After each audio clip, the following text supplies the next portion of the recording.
God is touching one of the better known presidents in America, then truly, where are you in relation to truth? And let me tell you why it's important. Michelle Obama has been dogged by these allegations of being a man since forever. When I first came to notice them, I think it would be in the, please excuse the noise. I first came to start hearing these things, I would say it was somewhere around the second term. And I said in the Beautiful Man video, I said that I just thought, this is a particularly vicious rumor. I can understand if the people don't like this man. I can understand, if they don't like him, then okay, they don't like him. But to just be loosing this kind of spears into the head and the chest and the so-called clavicles and the shoulder muscles of the man's wife, well, America, you just have your way. I guess we just have our way here, and we just say anything, and that's it.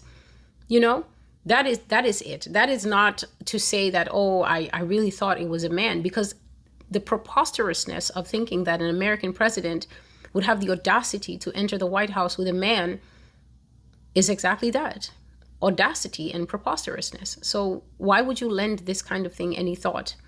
And so that was it. But you see, this thing has been widely known. And so as you hear it now in prophecy, you might think, well, it's not exactly groundbreaking. We always knew. Let me tell you why you should be afraid when you always knew something. And then the Holy Spirit, God, comes and joins you in the always newness.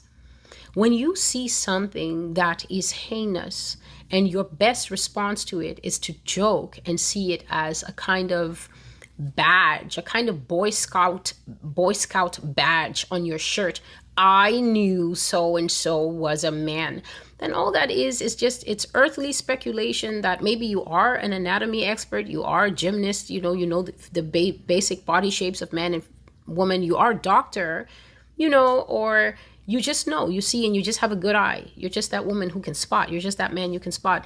Then you know what? You do have that badge for discernment. But do you know how scary it is when a bunch of badge wearers are sitting around the so-called conspiracy campfire? It's not conspiracy, but let's just call it that.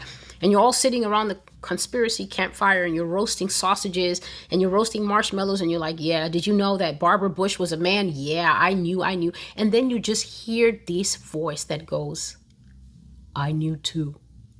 Do you know how terrifying it is when you're sitting in front of horrific sin and you're acting like it's something normal, and then the creator of the universe comes and sits? He doesn't need a hot dog.